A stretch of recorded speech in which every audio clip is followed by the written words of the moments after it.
I don't like being in here at night by myself.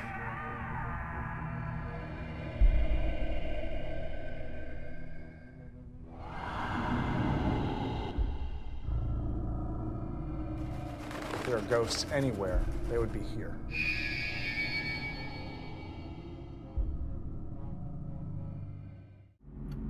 Prisons and jails built in America in the 17 and 1800s were gruesome reminders that crime did not pay.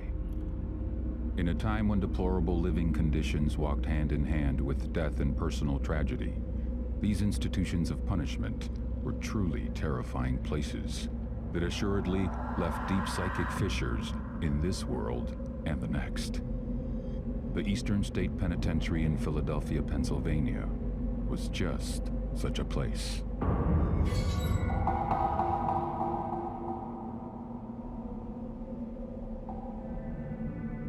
Most prisons before Eastern State was constructed were large open holding cells, and they would put everybody in together. They'd put adults in with children, men in with women, and all types of criminals. So petty thieves would be locked in with murderers, all packed into these large open holding cells. They were incredibly violent, disease-ridden. Sometimes disease would wipe out the entire prison population. There was very little sense that people would be better after they were released. In response to these wretched conditions, a new type of prison was planned. Built on an elevated cherry orchard just outside Philadelphia, the Eastern State Penitentiary was supposed to be a new and humane way to house prisoners. But in fact, it turned out to be a place of solitude and misery. In the early years, prisoners at Eastern State lived in extreme isolation. They woke up in their cells, spent 23 hours a day in their cell, went to bed in their cell, and knew almost nothing aside from this small white room. Typical sentence was about 2 years. Inmates were given some kind of simple work to do in their cells and given nothing to read except for the Bible. The majority of them were illiterate anyway. And so, in the early decades of the prison's use, the experience of an inmate would be about surviving isolation. Day in, day out for years at a time with almost no human contact. Spending years in strict isolation can drive a person insane. Prisoners were housed in small individual cells with no windows and shortened doorways, specifically designed to humiliate an inmate. The only light source in the room came from a single hole cut in the ceiling of the cell, called the Eye of God. The prison cells at Eastern State were designed like small chapels. They have a high arched ceiling and blank white walls, and the only light comes in from above, and they call it the Eye of God. And so when you're in there, you look up and all you see is this little circle of daylight looking down, and it does look a little bit like an eye. And it's meant to create the impression that you're always being watched, and that even though there's no windows in the room, God is looking down at you through this little point, this little eye above. It's spooky. The key to the success of Eastern State Penitentiary was the complete isolation of its inmate population. As a matter of practice, prisoners were hooded whenever they were outside their cells. Cells were built with soundproof walls in order to keep the prisoners from fraternizing with each other. For all essential purposes, the inmates were cut off from the outside world, forbidden to see another prisoner for the entire duration of their sentence. The people who ran Eastern State Penitentiary had a fetish about silence, and so even the guards pacing these corridors wore socks over their shoes to muffle their footsteps. And the carts they used to roll food up and down the hallways had leather over the wheels so they'd roll silently up and down the hallways. Inmates ate in their cells, they slept in their cells. Inmates were only taken out of their cells to bathe about once every 2 weeks, and when they did that, they had their heads covered with a hood with no eye holes, basically put a bag over their head, so that all the inmate would remember from their time at Eastern State was the 4 walls of their cell. Silence was strictly enforced at the Eastern State Penitentiary. If a prisoner was caught making any noise at all, they were severely punished. Prisoners who continually broke the rules faced stiffer and stiffer penalties. Over time, the prison's administrators had to resort to more intense forms of punishment to get their point across. Punishments for repeat offenders included the straitjacket, the iron gag, and a particularly hideous contraption called the mad chair. Most prisons at the time were extremely violent, and inmates who came into Eastern State could expect at first they'd be treated very well. But if inmates committed infractions of the rules at Eastern State, they'd be treated the way they'd be treated at any other prison in the early 1800s, which was with extreme force. Sometimes they would take inmates out into their exercise yards, hang them by their wrists from chains, strip them naked, and douse them with water in the wintertime. There was accounts of one inmate having ice hanging from his beard while he hung naked out in the exercise yards. There was even an inmate named Matthias Macumsey who was consistently making noise, and they couldn't get him to stop, and they put him in a device they called the iron gag. It held his hands behind his back, and a bar went up and into his mouth and put a metal rod against his tongue to keep him quiet. And he struggled against it, and his tongue swelled, and he choked to death. There was an investigation. They looked into it and decided that he'd asked for it. He had it coming. This was typical for the way prisons were run at the time. Life was cheap in the early 1800s. If a prisoner survived solitary confinement and had the physical strength to conquer the prison's many torture devices, he had one more demon to defeat, that being disease. The prison's poorly designed heating, plumbing, and ventilation systems worked together to spread the putrid odor of human waste to every nook and cranny of the building. These unsanitary conditions caused outbreaks of illness that ravaged both the inmate population and the guards assigned to maintain order in the prison. Without a doubt, serving time at the Eastern State Penitentiary was a mind-numbing experience. There were many documented instances where prisoners went insane because they could not handle the isolated conditions that were the mainstay of the prison. The Pennsylvania system of punishment at the Eastern State Penitentiary was finally abandoned as it produced very few reformed prisoners. For over 150 years, the Eastern State Penitentiary housed murderers, gangsters, and the criminally insane. Al Capone, America's most notorious gangster, was sentenced to 1 year at the Eastern State Penitentiary in 1929. By far the most famous of our alumni is Al Capone. A lot of people don't realize that the first time that Capone was in prison was in Philadelphia. He was traveling from Atlantic City back to his home in Chicago, and Philadelphia police stopped him while he was in town and searched him and found that Capone was carrying a .38 caliber revolver, and it was loaded. The courts in Philadelphia wanted to make an example out of this famous Chicago gangster, and so they gave him the maximum sentence, which was 1 year in prison.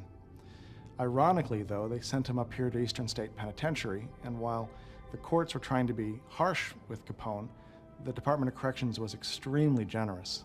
And so while he lived here, Capone had oriental rugs and oil paintings on the wall of his cell, and he had a cabinet-style radio, which would be fairly high-tech, like having a DVD player now. We've never known why he got such special treatment while he was here. He might have bribed the warden. It might have just been that he was a celebrity. In 1956, cell block number 15, also known as Death Row, was constructed at the Eastern State Penitentiary, one of the last buildings added to the prison complex. Cell Block 15, otherwise known as Death Row, was a two-story building that housed the worst examples of humanity. Cell Block 15 was the last cell block added into the Eastern State Penitentiary complex, and it's where they housed the most violent and disruptive inmates in the Pennsylvania system. It's the only cell block that had the modern electronic door locks where they could open and close cells by pushing buttons, which kept the guards distanced from the inmates. They were scared of these guys.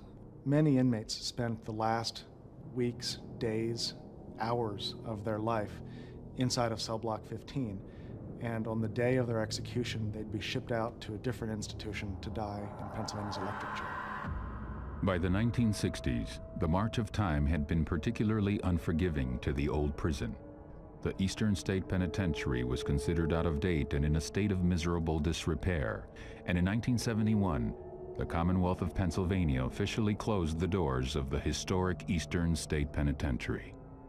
Reopened in 1994 as an historic site, daily public tours are conducted at the Eastern State Penitentiary, and special ghost tours are held at night prior to Halloween.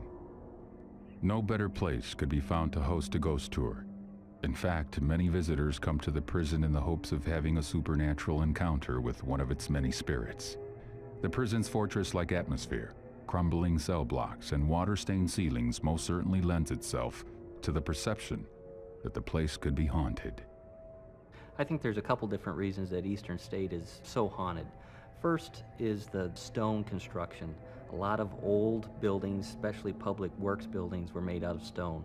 And a lot of paranormal researchers have proven that certain types of stone seem to magnify or collect psychic or spirit energy, and that would explain why a lot of castles in Europe are reported to be haunted.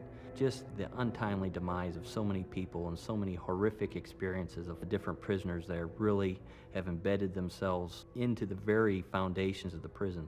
And it's like a giant tape recorder that replays these horrific experiences over and over and over again, and probably will never end with the amount of torture and torment that's taken place there. But for those lucky or unlucky few who have experienced something not of this world inside the prison, paranormal ambience definitely does not account for all the things they have encountered there. In September 2001, members of the Philadelphia Ghost Hunters Alliance conducted an investigation at various locations within the main part of the prison. Armed with night vision scopes, digital recorders, and photographic equipment, investigators set out to find evidence that ghosts exist at the Eastern State Penitentiary. Their investigation really focused on cell blocks 5 and 6. Members initially, when they arrived, reported seeing a figure step out of a cell, and it caught one of the members' attention, and they went and investigated further. And as the investigator approached, the figure stepped back in the cell. And when the investigator arrived, they found that the cell was empty. The Philadelphia Ghost Hunters Alliance basically determined after their investigation that the prison really could be haunted based on all the numerous experiences that they dealt with on that particular evening. According to various paranormal researchers, there are several areas in the Eastern State Penitentiary that appear to magnify the spirit energy trapped within its walls. Guards and visitors over the years reported hearing disembodied voices and screams and wails and cries that just seemed to emanate from the deepest bowels of the prison, where no person could actually get to. Ghostly encounters are not limited to the prison building alone. The ghost of a prison guard has been observed numerous times in one of the prison's guard towers. What did the guard witness in the courtyard that tethers his spirit to the prison even in death? No one knows for sure. One of the towers, a guard is seen to keep watch on an empty prison. Why a prison guard would want to be there after they've passed on to the other side, I don't know. But who knows the horrors that this particular guard has seen during his time at the prison. And he's still said to keep watch from his guard tower, watch the inner courtyard of the prison. Probably one of the eeriest stories told about the old deteriorating landmark centers around the terrifying experience of a locksmith who was called in to work on several locks inside the prison. When the prison became a historical location, they started doing ghost tours right before Halloween. And a locksmith was called in to work on a couple of the older locks just to facilitate the tour. As the gentleman was working on the locks, he looked down the hall and he saw a person standing there watching him. He had that feeling that somebody or something was watching him. And as he looked at this figure, he noticed that it started to kind of fade. It was solid as you or I, and then it would just kind of turn into like a smoke or just a kind of an outline of a person. And as he watched, he noticed that this smoke started to move down the hall towards him. And he sat there in kind of a stunned silence watching this smoke just kind of creep down the hall, and right before it reached him, it shot up into the ceiling. The locksmith looked up, kind of expecting probably to see an apparition or what have you, or at least to see where the smoke had gone. And instead, he saw numerous glowing cat eyes that were looking down at him, blinking. And in a maniacal voice, he heard the words, "We're watching you." Others have reported seeing human shadows disappearing into walls of solid stone, while others have encountered a vaguely humanoid specter which is said to exude a profound loathing from somewhere inside its wisp-like form. Other volunteers working in the 6th block have reported seeing ghostly figures darting back and forth across corridors and disappearing into rooms. In each instance, no one has been able to identify the source of the strange noises or the wraith-like visitors. Without a doubt, the Eastern State Penitentiary is haunted. There were evil men placed in this prison to keep them away from humanity, and that evil still exists there today. Only now it's just waiting in the shadows, waiting for that unsuspecting visitor to get too close, to finally make or exact its revenge. We've always heard that Eastern State is haunted, and it's hard not to walk around here and feel that people just left or that there's something happening behind you. But then you look around, you see the way the building's deteriorating, and it's this lost world of just crumbling walls and the skylights throwing the light down, or moonlight at night. And it's very, very spooky. You have to believe that if there are ghosts anywhere, they would be here, because there were so many thousands and thousands of people who lived out the end of their life in this building, trying to get out and not able to do it. The numerous paranormal events encountered by visitors and staff, coupled with the documented incidents reported by ghost investigators at the Eastern State Penitentiary, are proof that sometimes, when a prison is abandoned, the spirits of the men and women who died there linger behind. What lurks in the shadows behind the walls of the old Eastern State Penitentiary? No one knows for sure, but one irrefutable fact seems to go unquestioned. When the prison is silent, and the only noise that can be heard is the howl of the wind through the halls or the groan of a cell door moving by itself, the prison's horrible past creeps out and mingles with the present. Eastern State Penitentiary is just a difficult place to be at night. It's creepy, and we generally keep out of here after sunset.